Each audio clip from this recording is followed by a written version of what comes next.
Hello everyone, welcome to two study. तो देखो बच्चों, हम लोग कहाँ पर थे? हम लोग सॉल्व कर रहे थे मैथमेटिक्स चैप्टर 3, जो कि हम लोग मैट्रिसेस के बारे में पढ़ रहे थे। ठीक है, और हम लोगों ने लगभग मोस्टली इसके लगभग सारे एक्सरसाइज लगा लिए थे। बस ये लास्ट का एक एक्सरसाइज बचा था। ठीक है, और फिर बाद में ये आया कि ये जो आपका जो ए इनवर्स वाला जो टॉपिक है वो आपके सिलेबस से हटा दिया गया, रिड्यूस कर दिया गया। ठीक है, तो कुछ क्वेश्चन हम कर चुके हैं, कॉन्सेप्ट बेसिक हम आपको बता चुके हैं कि इनवर्स आप कैसे फाइंड आउट करते हो। अगर आपको नहीं पता तो आप जा करके देखो। ठीक है, और अगर नहीं देखना कोई बात नहीं, वो आपका वैसे भी एग्जाम में आने वाला है नहीं, तो हम डायरेक्टली आ जाते हैं। उसके बाद जो हमारा जो मिसलेनियस एग्जाम्पल्स हैं हम उसकी बात कर लेते हैं। देखो, आप अगर सिलेबस अगर रिड्यूस हुआ है ना, तो एक बात यहाँ से आप समझ लेना कि जो क्वेश्चन बनाएगा, जो भी एग्जामिनर आपका जो क्वेश्चन बनाएगा, वो अब देखो चीज़ें कम हैं, बात समझ रहे हो? चीज़ें जो हैं वो कॉम्पैक्ट है, मतलब कम है, और उसको क्वेश्चन बनाने, अच्छे अच्छे क्वेश्चन बनाने। ए इनवर्स वाला क्वेश्चन तो वैसे ही हटा दिया, वैसे ही यहाँ से आपके 4 नंबर 5 नंबर का क्वेश्चन बनता था।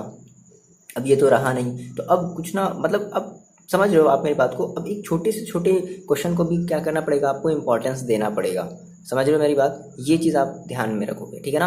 तो करते हैं इसके हम एग्जांपल्स को, पहले मिसलेनियस एग्जांपल्स को करेंगे, देन उसके बाद हम जो भी इसका जो एक्सरसाइज है एग्जांपल्स का, ये जो मिसलेनियस का जो भी एक्सरसाइज है, ठीक है, सबसे बाद में हम उसे भी करेंगे।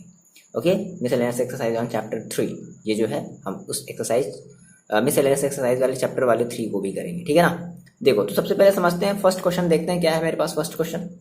देखो बच्चे, ध्यान समझना, बहुत ही बढ़िया सा क्वेश्चन है, प्यारा सा क्वेश्चन है। कह रहा है कि ए इज इक्वल टू समथिंग, आपका कुछ दे दिया गया है, देन प्रूव करना है आपको कि ए की power A to the power N is equal to something. ये आपको लाना है वेयर एन बिलोंग्स टू, ये जो स्मॉल एन है, ये जो स्मॉल एन की वैल्यू है आपके किसी नेचुरल नंबर से क्या कर रही है, बिलोंग कर रही है। तो याद रखो, जब भी इस टाइप की जैसे ए की पावर समथिंग कुछ एन वाला जब भी ऐसे कुछ प्रूव करने के लिए आता है, तो आप एक बात याद रखना, हमेशा हम यूज करते हैं मैथमेटिकल इंडक्शन मेथड का। Mathematical induction method. अब इसके बेसिकली कुछ स्टेप्स होते हैं, हम बहुत ही जल्दी से देख लेते हैं क्या होता है इसका स्टेप। बेसिकली क्या होता है, सबसे पहले हम क्या करते हैं, सबसे पहले हम n इज इक्वल टू 1 के लिए हम ये चेक करते हैं कि n इज इक्वल टू 1 के लिए ये वैलिड है या नहीं है। तो 1 के लिए वैलिड होगा ही होगा, है ना? अब अगर जब 1 के लिए जब वैलिड हो जाता है, तो स्टेप 2 में हम क्या करेंगे, स्टेप 2 में हम फिर ये कहेंगे कि नाउ हम चेक करेंगे n is equal to k के लिए। अब अगर ये n इज इक्वल टू, अगर ये 1 के लिए वैलिड है, मेरी बात समझ लो, पहले क्या करेंगे, सबसे पहले हम क्या करेंगे, सबसे पहले हम n इज इक्वल टू 1 के लिए चेक करेंगे। तो हम इसमें n की जगह क्या रख देंगे, 1 रख देंगे। तो हम कहेंगे कि हाँ हाँ ठीक है, ये हमारा n इज इक्वल टू 1 के लिए वैलिड है, that is valid for n is equal to 1। तो अगर ये 1 के लिए वैलिड है, देन ये it must be valid for n is equal to k, तो ये n is equal to k के लिए भी ट्रू होगा। मेरी बात समझना, ठीक है? फिर थर्ड स्टेप एक हम और करेंगे। थर्ड स्टेप में क्या करेंगे, थर्ड स्टेप में हम ये बताएंगे कि अगर ये n is equal to k के लिए अगर ये वैलिड है, then n is equal to ये k प्लस 1 के लिए भी वैलिड होगा। और इसी स्टेप, यही हमारा जो होगा वो फाइनल स्टेप होगा। मेरी बात समझ रहे हो? ये पहले 3 स्टेप आपको समझ में आ रहे हैं कि सबसे पहले हम क्या करेंगे, सबसे पहले हम n इज इक्वल टू 1 के लिए अप्लाई करेंगे, ठीक है? देन उसके बाद n is equal to k के लिए हम बोलेंगे नहीं, n is equal to k के लिए वैलिड होगा, ट्रू होगा। अगर ये n इज इक्वल टू 1 के लिए वैलिड है, तो हम ये मान करके चल रहे हैं, हम ये फैक्ट लेकर के चल रहे हैं। देन हम लास्ट में फिर ये कहेंगे कि हाँ, अगर ये n is equal to k के लिए ट्रू है, देन ये n is equal to k plus 1 के लिए भी ट्रू होगा। 3 बातें आपको समझ में आ रही हैं? तो हमें यहाँ से 3 स्टेप में हमें करना है ना? देखो, हमने कहा भाई मैथमेटिकल इंडक्शन, तो अब मैथमेटिकल इंडक्शन, तो सबसे पहले हम क्या कर देते हैं, सबसे पहले हम for n is equal to 1, सबसे पहले हम n इज इक्वल टू 1 के लिए देखते हैं, ठीक है? तो जब n इज इक्वल टू 1 के लिए देखो, तो आपके पास a इज इक्वल टू कितना है, a इज इक्वल टू आपके पास है cos theta sine theta upon, sorry upon नहीं, माइनस का साइन थीटा और cos थीटा, ये आपका मैट्रिक्स के अंदर में है। अच्छा, देन कह लो, सो कह लो, जो भी कह लो। देन अब यहाँ पे देखो, ये जो आपने लिखा है ना, ए की पावर 1, ए की पावर 1 का मतलब ए, तो रख देते हैं, कितना होगा cos n की वैल्यू रखोगे कितना 1, तो theta sine theta minus sine theta और cos थीटा, बोलो वही तो आ रहा है। देखो, तो ये जो है ए की जो वैल्यू आ रही है ना, वो कितनी आ रही है, वो जस्ट इस वाले ए की इक्वल आ रही है। तो हम कह सकते हैं भाई कि ये हमारा जो होगा वो n के लिए वैलिड है। तो हमने कहा, साफ साफ हमने ये वर्ड लिख दिया क्या, कि देयरफॉर हमारा जो रिजल्ट है ना, that is it is valid for n is equal to 1, ये n इज इक्वल टू 1 के लिए वैलिड है। नाउ अब हम ये फैक्ट बोल लेंगे, क्या बोलेंगे कि नाउ अब हम ये कहेंगे इट इज ऑल्सो वैलिड किसके लिए, n इज इक्वल टू के लिए, it is also valid for n is equal to K. तो अगर ऐसा है तो रख देते हैं, हम वैल्यू रख करके देखते हैं। देखो तब हमारे पास जो a है फिलहाल ये तो हमारे पास इतना है, इसको करते चलो cos theta sine theta, comma क्यों लगा रहे हैं यार, sine theta minus sine theta and cos theta. Then इसकी वैल्यू क्या हो जाएगी, a की पावर हमें क्या ले लेना है, हमें a की पावर ले लेना है 1, है ना, हमें a की पावर क्या ले लेना है 1 ले लेते हैं। तो a की पावर सॉरी n की जगह में क्या रखना है k, n की जगह में क्या रखना है k। तो कितना हो जाएगा बच्चे, देखो cos रखो a n ना, कितना था cos n theta, that is cos k theta, फिर साइन n की जगह रखना है k theta, minus sine n की जगह रखना है k और थीटा, cos k n की जगह रखना है k थीटा। बोलो ये बात होगी, ठीक है। अच्छा देखो हमने कहा कि भाई अब ये हमारा क्या है, ये n के लिए वैलिड है, तो अब हम इसको अब लास्ट वाले हमारा अब ये लास्ट स्टेप, देन हम ये कहेंगे so it is also valid for n is equal to K plus 1। देखो मेरी बात समझना, के प्लस 1 पता है, देखो क्या सिंपल सा, आप अगर यहाँ पर अगर n की जगह आप क्या कर दो, के की n की जगह क्या रख दो, के प्लस 1 रख दो, तो कितना आएगा के प्लस 1, ऐसे समथिंग कुछ आएगा ना, मेरी बात यहाँ से ध्यान समझना, ठीक है, ऐसे समथिंग कुछ आएगा। तो हम यहाँ पर वैल्यू ना रखेंगे, देखो हम क्या करेंगे, तो क्या किया जाए, देखो हम यहाँ से अब n की जगह क्या रख दें, के प्लस 1 रख दें, इसमें रखते हैं, बात समझना, हम इसमें रखेंगे, किसमें, हमारा जो था क्या a की पावर n, तो हमने कहा सर a के पावर n, तो a की पावर n की जगह में क्या रखना है k प्लस 1, और हम इसे फिर कैसे तोड़ सकते हैं, देखो आप इसे कुछ ऐसे लिख सकते हो क्या, a इंटू ए की पावर के, बोलो भाई वही तो बात है, a इंटू ए की पावर के का मतलब क्या है 1 प्लस के प्लस 1, ठीक है। अच्छा अब यहाँ से आप a की वैल्यू रखो, तो a की वैल्यू देखो आपके पास कितनी है, a की वैल्यू देखो आपके पास है कॉस थीटा, समझ रहे हो, sine theta minus sine theta और कॉस थीटा, ठीक है, और इंटू a की पावर के, देखो अभी आपने थोड़ी देर पहले a की पावर अपने k की वैल्यू निकाली है, क्या है कॉस के थीटा साइन के थीटा माइनस साइन के थीटा और कॉस के थीटा। देखो पता है क्या पता है, देखो आप अगर डायरेक्टली n की वैल्यू अगर आप k प्लस 1 रखो, तो डायरेक्टली आपकी वैल्यू जो है वो यहाँ से क्या आनी चाहिए, वो यहाँ से आनी चाहिए cos k plus 1 theta sine k plus 1 theta minus sine k plus 1 theta cos k plus 1 theta, ये आना चाहिए ना, डायरेक्टली अगर रख रहे हो ये आना चाहिए। अब क्या कर रहे हैं हम इसको सेम डायरेक्टली ना ला करके हम इसको इनडायरेक्टली ला रहे हैं, मेरी बात समझ रहे हो, मेरी बात समझ रहे हो, हम इसको इनडायरेक्टली ला रहे हैं। अगर मैंने अभी आपको जो थोड़ी देर पहले बताया, अगर वो आपका आ जाता है कॉस के प्लस 1 थीटा, ठीक है, और फिर साइन के प्लस 1 थीटा, अगर ये इसको सॉल्व करने से अगर उतना आ जाता है, देन हम कहेंगे हाँ भाई कि हमारा ये n इजिकल टू के लिए भी वैलिड है, देन हमारा ये जो a की पावर n इजिकल टू जो वो आया है पूरा पूरा जो आपका जो मैट्रिक्स दिया है वो आपका प्रूफ हो गया। क्लियर है, तो हम वही काम करने वाले हैं, क्या देखो अब इसका मल्टीप्लाई करते हैं, तो इसका मल्टीप्लाई देखो क्या हो जाएगा, देखो रो इंटू कॉलम, ये तो पीछा नहीं छोड़ने वाला भाई, row into column cos theta into cos के थीटा, तो कितना हो जाएगा कॉस थीटा, एक minute, cos theta into cos के थीटा, ठीक है, फर्स्ट रो फर्स्ट कॉलम, फिर कॉस थीटा इंटू माइनस का साइन के थीटा, तो कितना हो जाएगा, तो ये हो जाएगा माइनस का सॉरी इसका इसके साथ करेंगे, ठीक है, फर्स्ट रो फर्स्ट कॉलम, ठीक है, साइन थीटा, देखो तो साइन थीटा इंटू साइन के थीटा, ये हो गया फर्स्ट रो फर्स्ट कॉलम की कहानी खत्म, ठीक है, फर्स्ट रो फर्स्ट कॉलम तो आपका फर्स्ट एलिमेंट मिला। Now first row second column, तो अब देखो फर्स्ट रो सेकेंड कॉलम की बात कर लें, कॉस थीटा इंटू साइन के थीटा, तो कितना हो जाएगा, ये आपका हो जाएगा कॉस थीटा इंटू साइन के थीटा, ठीक है, फिर फर्स्ट रो ये आपका हो गया।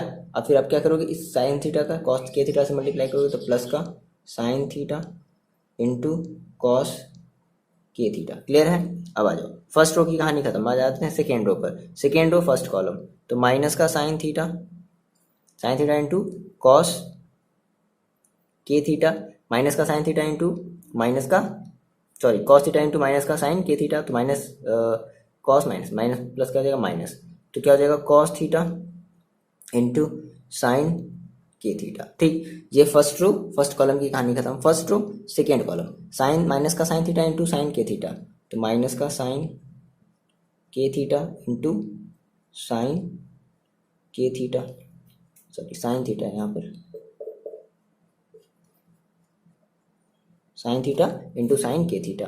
फिर कॉस थीटा इंटू कॉस के थीटा, तो प्लस का है, प्लस का कॉस थीटा इंटू कॉस के थीटा, ये होगा। आ रही इतनी बातें समझ में?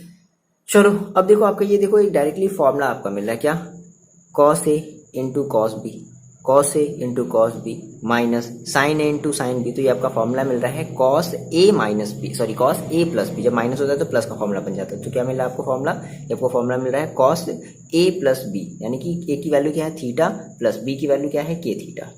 ठीक है, यहाँ देखो cos theta into sine theta, फिर ऐसा भी कह सकते हो sine theta into cos theta plus cos theta into sine, मतलब देखो ऐसे है sine A into cos B plus cos A into sine B, तो क्या हो गया formula, sine A plus B का आपका ये फॉर्मूला हो गया। क्या हो गया, साइन ए प्लस बी, तो ए की वैल्यू क्या है देखो, साइन ए, आपने कहा कि हम चलो रख देते थीटा ही रख देते, थीटा प्लस के थीटा। ठीक है, sine A plus B. Now अब यहाँ देखो sign theta into cos theta minus, अच्छा ये दोनों ही माइनस है, ये दोनों ही माइनस, तो हम देखो क्या करने वाले हैं, हम यहाँ से माइनस को कॉमन ले लेने वाले हैं। तो जब माइनस कॉमन हो जाएगा तो यहाँ पे देखो क्या बचेगा, साइन थीटा इंटू कॉस के theta plus cos theta into sine के थीटा, तो फिर से वही sine A into cos B plus cos A into sine B, तो ये आपका फिर से फॉर्मूला बन गया साइन ए प्लस बी, यानी कि थीटा प्लस के थीटा, और बाहर हम क्या लगाते हैं माइनस, क्योंकि हमने माइनस बाहर कॉमन ले लिया है। यहाँ देखो अब हम इसको पहले रख सकते हैं, इसको पहले रख सकते हैं cos A into cos B minus sine A into sine B, तो क्या हो जाएगा cos A plus B, minus है ना, बात समझ लो, इसको पहले हमने रख लिया उठा करके यहाँ कॉस थीटा इंटू कॉस के थीटा, फिर इसको उठा करके यहाँ रख दिया minus sine theta into sine के थीटा, तो आपका फॉर्मूला बन गया कॉस ए, माइनस में है तो कॉस ए प्लस बी, तो क्या हो जाएगा कॉस ए, यानी कि थीटा प्लस के थीटा। ठीक है, अच्छा ये हो गया। देखो अभी अभी भी कुछ बच्चे यहाँ पे देखो देखो मैंने आपसे बताया ना कि अगर आप डायरेक्टली अगर आप n की वैल्यू k प्लस वन रखो तो कितना आएगा, कॉस के प्लस वन थीटा साइन के प्लस वन थीटा। ठीक है, सेम देखो सेम इतना ही यहाँ पर आ रहा है, ये भी चीज़ वही आ रहा है कि नहीं आ रहा है, कॉस के, मतलब यहाँ से आप थीटा देखो कॉमन ले लो, कोई बात नहीं, यहाँ से आप थीटा देखो कॉमन ले लोगे तो क्या हो जाएगा, थीटा ऐसा करते हैं हम यहाँ से कॉमन ले लेते हैं, क्या बचेगा, वन प्लस के थीटा बचेगा। आ रही मेरी बात समझ, देखो ऐसा करते हैं, चलो अगले स्टेप में कर लेते हैं, क्या दिख रहा है आपको, ओके दिख रहा होगा ना, ओके हमने कहा सर हम यहाँ से थीटा को कॉमन ले लेते, तो क्या बचेगा मेरे पास, देखो कॉस, और यहाँ से हमने थीटा को ले लिया कॉमन, है ना, तो क्या बचेगा मेरे पास, यहाँ पर मेरे पास बचेगा हाँ के प्लस वन कह लो या वन प्लस के कह लो, तो हमने कहा वन प्लस के और बाहर हमने ले लिया थीटा। ठीक है, यहाँ से भी हमने कॉमन ले लिया तो साइन वन प्लस के और थीटा, यहाँ से भी हमने ले लिया क्या, माइनस का साइन और वन प्लस के थीटा और कॉस वन प्लस के थीटा, हमने सभी में से थीटा क्या कर लिया, बाहर ले लिया। तो अब देखो जस्ट लाइक आपका नहीं वैसे ही बन रहा, वन प्लस के इंटू थीटा, वन प्लस के इंटू थीटा, तो प्रूफ तो हो गया, यही तो हमारा मैथमेटिकल इंडक्शन है, मतलब समझ रहे हो। आपने कहा कि ये जो हमारा रिजल्ट है, this result is valid for, है ना, this result is valid for n is equal to K plus one. विश्वास नहीं होता, आप डायरेक्टली n की वैल्यू के प्लस वन आप अपने उस a की पावर n वाले में रख करके देख लो, इतना ही आएगा। ठीक है ना, तो हम कह सकते हैं कि hence with the help of mathematical induction हमने इसको क्या कर लिया, प्रूव कर लिया, है ना, ये बात खत्म हो गई, कहानी फिनिश हो गई, प्रूव हो गया ये हमारा। क्लियर है, आसान है, बस आप इसको थोड़ा सा प्रैक्टिस करो। जो स्टेप स्टार्टिंग में मैंने आपको बताया था ना, वो स्टेप का आप ख्याल रखो बस, और कुछ नहीं, बहुत आसान है ये। देखो सर, ये आपका एग्जांपल नंबर 27 है। ठीक है, क्या बोला है कि A and B are symmetric matrices है ऑफ सेम ऑर्डर के हैं, then show that A B is symmetric. तो ए बी यानी कि ए और बी का जो आपस में आप मल्टीप्लाई करोगे, देन वो भी आपका क्या आना चाहिए, एक सिमेट्रिक मैट्रिक्स मिलना चाहिए, है ना, और ये गिवन है कि A B equal to B है। ठीक है, ये बात की बात। तो क्या कह रहा है कि हमारे पास ए और बी क्या है, दो अलग अलग सिमेट्रिक मैट्रिसेस हैं। तो मान लिया भाई, अगर देखो अगर हमारी ए अगर एक सिमेट्रिक मैट्रिक्स है तो इसका मतलब क्या है कि ए डैश अगर हम निकालेंगे तो कितना मिलेगा, हमें ए मिलेगा। सिमेट्रिक मैट्रिक्स का मतलब यही तो होता है। और अगर हम बी डैश निकालेंगे तो हमें कितना मिलेगा, सेम हमें फिर से भाई बी वाली मैट्रिक्स मिल जानी चाहिए, ये कह रहा है। ठीक है, और कह रहा है कि अब हमें ये दिखाना है, हमें देखो हमें दिखाना है कि हमें ये प्रूव करना है क्या, कि अगर हम ए बी का सिमेट्रिक निकालें, है ना, मतलब ए और बी का अगर हम मल्टीप्लाई करें और उनका अगर हम सिमेट्रिक निकालें तो फिर हमें ये बताना है कि हमारी जो ए बी आएगी वो भी हमारी एक सिमेट्रिक मैट्रिक्स होगी, हमें ये दिखाना है। ठीक है, अब देखो, अच्छा आप ए बी के होल डैश का मतलब क्या जानते हो, ये जानते हो, ए डैश इंटू बी डैश। और ए डैश की वैल्यू देखो कितनी है, ए है, तो ए डैश की वैल्यू आप क्या रख दोगे, ए रख दोगे। और बी डैश की वैल्यू कितनी है, बी है, तो बी डैश की वैल्यू क्या रख दोगे, बी रख दोगे। तो क्या आ गया, यही तो आ गया, यही तो आ गया। यानी कि हमारी जब हम ए बी का हम मल्टीप्लाई कर रहे हैं और उनका हम सिमेट्रिक, हम उनका जब डैश निकाल रहे हैं, ठीक है, तो हमें क्या मिल रहा है, सेम। आ रही है समझ में? इस आपका ये जो बेसिक सा जो पिछले वीडियो का जो कॉन्सेप्ट है, ये वही उसी के बेसिस पर तो है। ठीक है, तो ये इस तरीके से हम सॉल्व कर सकते हैं, बहुत ज़्यादा बड़ा करने की जरूरत नहीं है। देखो बच्चे, ये आपका एग्जाम्पल है एग्जाम्पल नंबर 28, मोस्ट इंपॉर्टेंट है कि आपका, मेरे ख्याल से ये क्वेश्चन आपको है। ठीक है, क्या कह रहा है कि ए की वैल्यू दे दी गई, बी की वैल्यू दे दी गई एंड सी की वैल्यू दे दी गई है, एंड फाइंड, आपको डी की वैल्यू फाइंड आउट करनी है such that C D minus A B is equal to O. O का मतलब आपका ये जीरो मैट्रिक्स है, ठीक है ना। अच्छा देखो, अब ए जो है आपका कौन से ऑर्डर का है, 2x2 ऑर्डर का है। बी आपका कौन से ऑर्डर का है, 2x2 ऑर्डर का है। एंड सी भी आपका कौन से ऑर्डर का है, 2x2 ऑर्डर का है।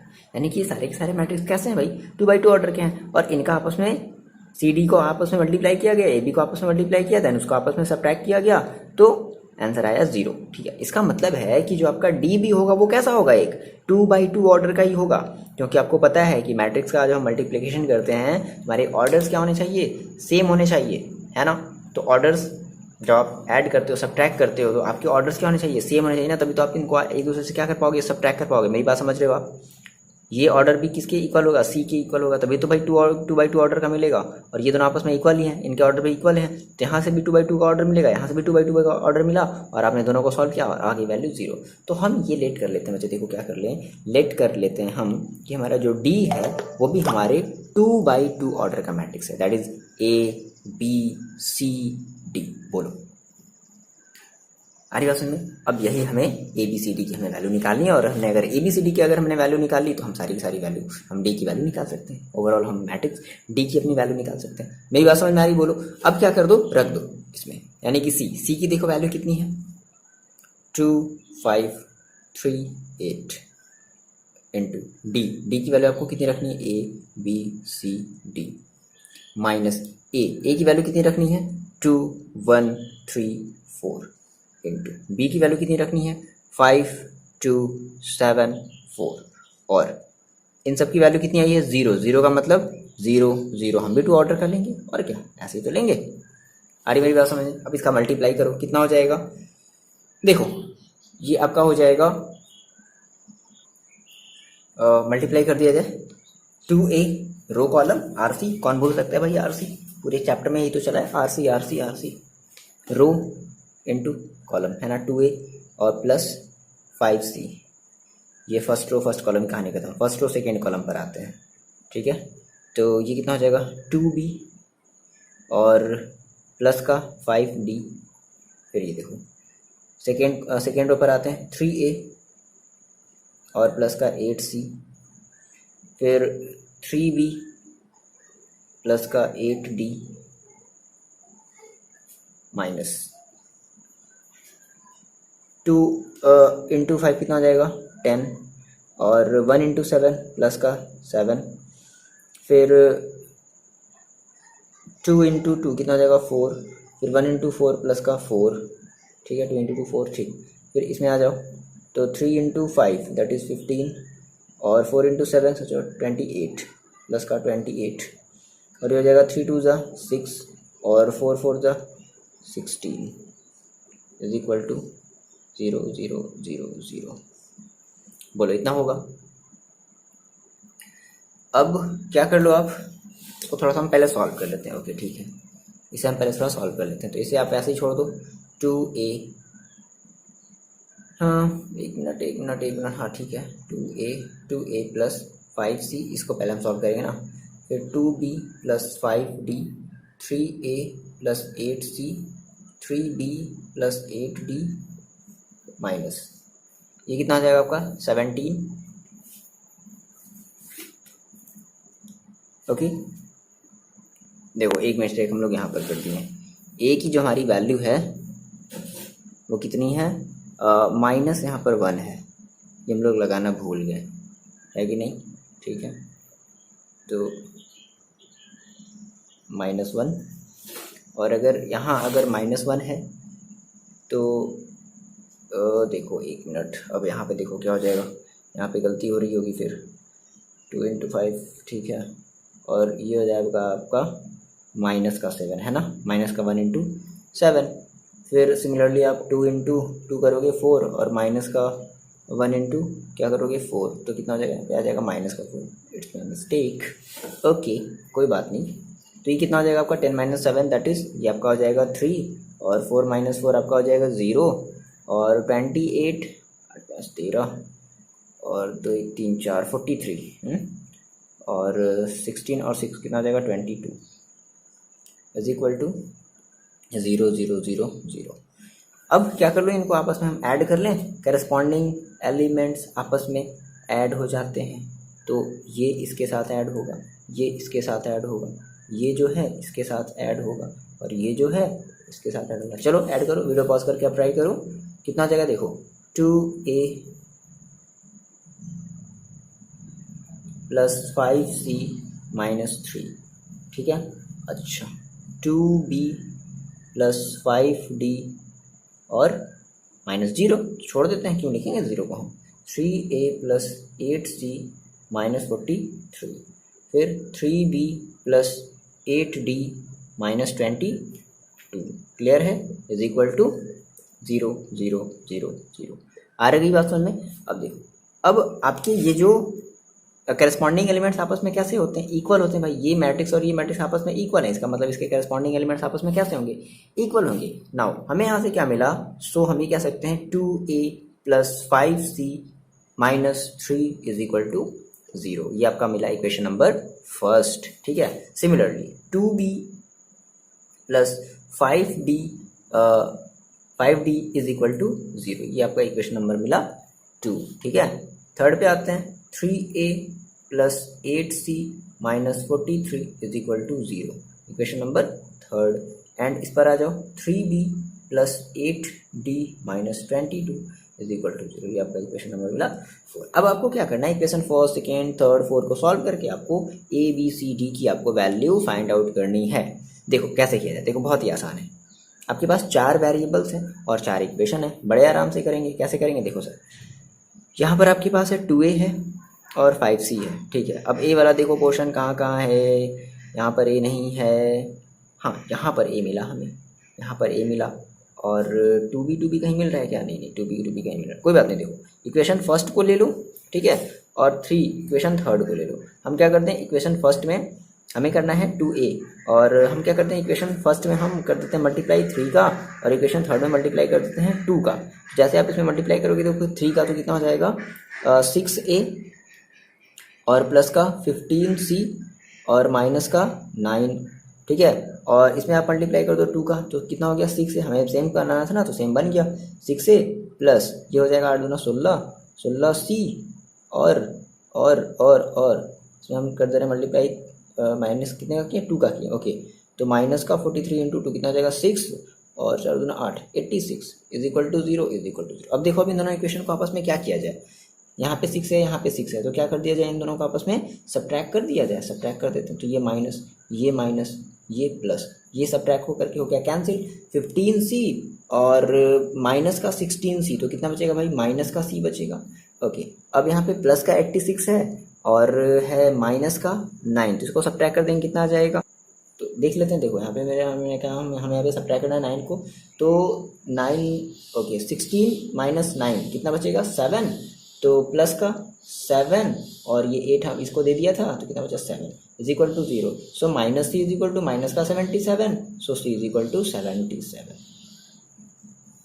सी की वैल्यू आ गई 77। अब आपने अगर सी की वैल्यू निकाल ली तो अब क्या कर लो, आपको इक्वेशन फर्स्ट में आप ए की वैल्यू निकाल सकते हो। आ रही मेरी बात समझ में? तो फ्रॉम फर्स्ट रख देते हैं 2a प्लस 5 इंटू 77 माइनस का 3 इज इक्वल टू 0, तो 2a प्लस कितना आ जाएगा, 5 से 35, 35 38 38 385 माइनस का 3 इज इक्वल टू 0, ये कितना हो जाएगा 2a और प्लस का 382, ठीक है, is equal to 0, so a is equal to कितना आ जाएगा माइनस का 382 अपॉन का 2 दिख रहा है आपको, ठीक है, इतना तो दिख रहा होगा। ओके, तो इसको कट कर लेते हैं, तो a इज इक्वल टू कितना आ जाएगा माइनस का 2 1 जा और 2 9 जा और 2 1 जा 191 माइनस का 191, तो a की वैल्यू कितनी आई है देख लो, अपनी कॉपी में चेक करो, बुक में चेक करो, ये आपका एग्जांपल है, a की वैल्यू आ रही है माइनस का 191। a की वैल्यू आपने निकाल ली। नाउ अब हमने a की वैल्यू निकाल ली, हमने c की वैल्यू निकाल ली, हमने a की वैल्यू निकाल ली, c की वैल्यू निकाल ली, a की वैल्यू, c की वैल्यू। नाउ हम बात करें b एंड d की, तो b एंड d यहाँ है, b एंड d यहाँ है, सेम वही काम आप करोगे। अब देखो क्या करोगे, अब हम क्या करते हैं कि हमारे पास b क्या है, 2b है, और यहाँ पर 3b है, तो ऐसा करते हैं यहाँ पर हम 2 से मल्टीप्लाई कर देते हैं, ठीक है, और यहाँ पर हम अब किसे मल्टीप्लाई कर दें, 3 2 जा 6, ओके 3 से मल्टीप्लाई कर देते हैं। तो देखो जब आप इसको 3 से मल्टीप्लाई करोगे तो कितना आ जाएगा, पहले हम ऊपर वाले को देख लेते हैं, तो ये हो जाएगा मेरे पास 6b प्लस 5 15d, ठीक है, 15d इज इक्वल टू 0, इसमें 2 से मल्टीप्लाई करके कितना हो जाएगा 6b और plus 16d is equal to 0। क्या करना पड़ेगा, जैसे ये b भी कट जाए तो सबट्रैक्ट करना पड़ेगा, माइनस माइनस ये कट गया, कितना हो गया 15d minus 16d, that is minus का d इज इक्वल टू 0। तो d की वैल्यू कितनी आ रही है, 0 आ रही है। अच्छा एक मिनट, हमारे आंसर में d का वैल्यू कितना आ रहा है, d की वैल्यू आ रही है 44। ओ माई गॉड, ओ माई गॉड, कहीं गलत कर दिए, क्या कर दिए भाई, ओके ओके ओके ओके, गलत तो किए हैं यार, यहाँ पे 22 भी तो है यार, है ना, यहाँ पर 22 भी तो है, समझ रहे हो, हम 22 को लिए ही नहीं, माइनस का कितना हो जाएगा, माइनस का 44, ठीक है, इज इक्वल टू 0। अब सब्ट्रैक्ट करो, ठीक, ये हो गया 0, ये हो गया माइनस का d और ये हो गया प्लस का 44 इज इक्वल टू 0, तो माइनस का d is equal to minus का 44, so d is equal to plus का 44, d की वैल्यू कितनी आ गई, प्लस का 44 आ गया। अब आप सिंपली क्या करो, इस d की वैल्यू को उठा करके किसी भी एक इक्वेशन, यानी कि इसमें आपका b हो, है ना, आप इसमें रख दो, इस वाले, ये वाला आसान है, तो फ्रॉम सेकेंड